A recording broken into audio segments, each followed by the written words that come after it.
정말 50분이 이렇게 짧았나 하고 봤던 14, 15화였는데요. 특히 15화는 그냥 보다 보니 드라마가 끝이 나 있었습니다. 개인적으로 정말 역대급으로 재밌던 화였는데요.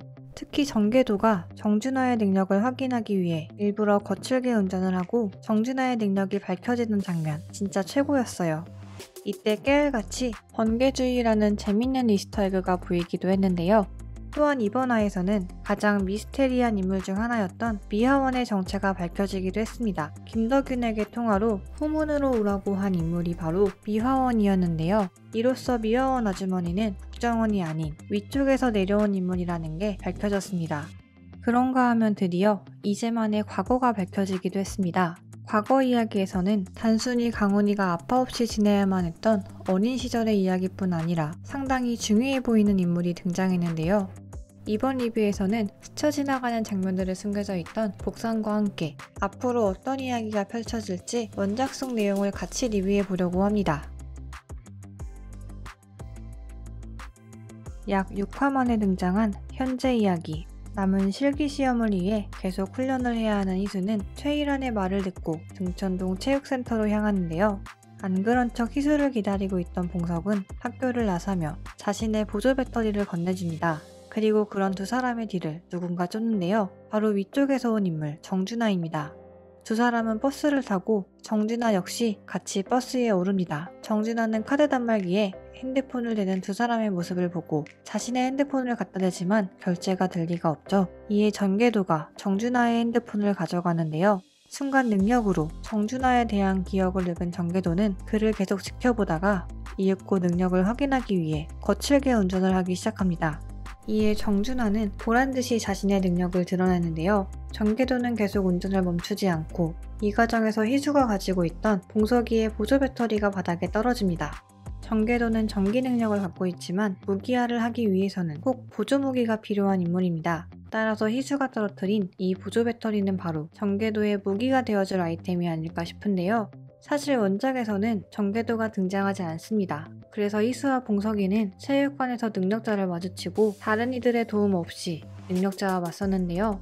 드라마에서는 정계도가 이를 도와줄 것 같습니다. 봉석이가 정계도의 과거, 번개맨에 대한 이야기를 하며 자신의 히어로라고 부른 것이 바로 그 복선인 게 아닐까 싶습니다. 이재만과 윤영이의 과거 이야기가 그려지면서 등장했던 아이가 있는데요. 바로 구룡포와 이재만이 구해주었던 아이 성우입니다. 성우는 윤영이 식사를 하기 위해 자리를 비운 사이 가게를 대신 봐주었던 아주머니의 아들이었는데요. 이 아주머니는 관상어 공판장을 운영하는 인물로 그래서 그런지 성우의 첫 등장은 물고기와 대화를 하는 장면이었습니다. 엄마에게 물고기가 나가고 싶어 한다고 말하는 모습이 성우의 첫 장면이었는데요. 물론 이런 성우의 모습을 엄마는 가볍게 웃어넘깁니다.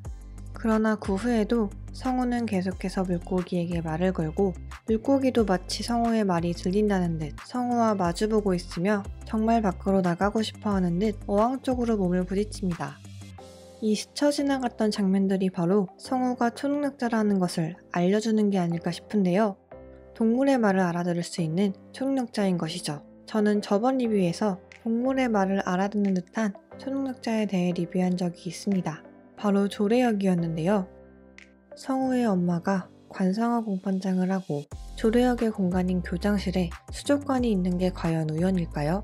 성우가 조례역의 아들이 맞다면 그 이유는 하나, 바로 무빙의 다른 초능력자들을 도와주기 위해서일 것입니다.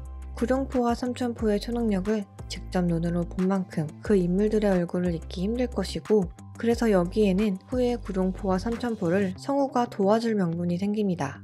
그래서 저는 성우가 수탐 능력으로 초능력자들의 뒤를 쫓는 조례역과 맞붙어 후에 다른 초능력자들이 조례역의 눈을 피할 수 있도록 도와주지 않을까 싶습니다. 또한 이번 화에서는 원작과 달리 NTDP 사업을 주도했던 인물이 조례역이라는 게 밝혀졌는데요. 원작에서는 NTDP 사업을 주도했던 인물이 신혜원이었는데 드라마에서는 혜원이 다른 역할을 하게 될 수도 있을 것 같습니다. 많은 이들의 오해를 샀던 방기수, 특히 강훈이가 방기수에 대해 큰 오해를 하고 있던 게 아닐까 싶은데요. 방기수가 희수를 따라 체육관에 갔던 이유는 다른 이유가 아닌 예전 과거 때문이 아니었을까 싶습니다.